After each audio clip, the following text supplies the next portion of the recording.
Kepolisian Resor Nrekang menggelar konferensi pers terkait kasus tindak pidana persetubuhan terhadap anak di bawah umur pada Selasa 28 November 2023. Konferensi pers yang digelar di lobi Mapolres Nrekang itu dipimpin oleh Wakapolres Nrekang Kompol Sudarman SE, didampingi Kasat Reskrim AKP Abdul Halim SH, Kasih Humas Polres Nrekang Ibtu Agung Yulianto SHMH.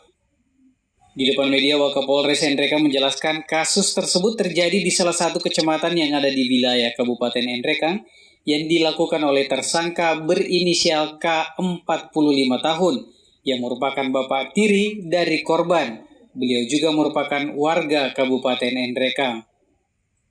Kejadian persetubuhan terjadi pertama kali pada tahun 2021 hingga pada bulan Oktober 2023 terjadi di rumah korban saat ibu kandung dan adik kandung korban sedang tidak ada di rumah, dan saat itulah tersangka melancarkan aksinya. Tersangka masuk ke dalam kamar korban untuk melakukan persetubuhan dengan cara memaksa korban. Karena dari desakan dan paksaan sehingga korban dalam keadaan takut dan tertekan dan tidak melakukan perlawanan. Usai kejadian tersebut, korban mengalami trauma. Dan pada saat korban berkunjung ke rumah keluarganya, korban takut pulang ke rumah.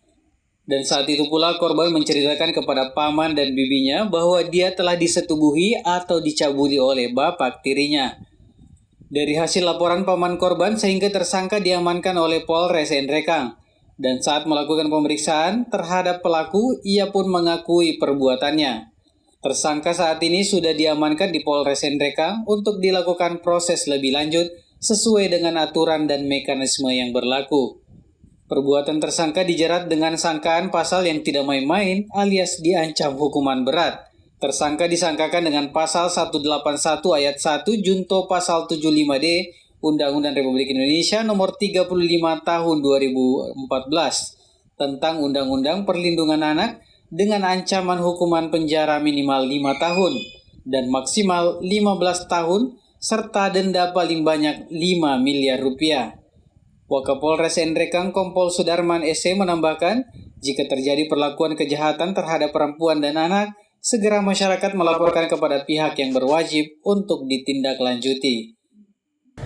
Persetubuhan atau perbuatan cabul terhadap anak tersebut pertama kali terjadi pada tahun 2021 saat korban masih duduk di bangku sekolah dasar SD hingga bulan Oktober 2023 di rumahnya saat ibu kandung.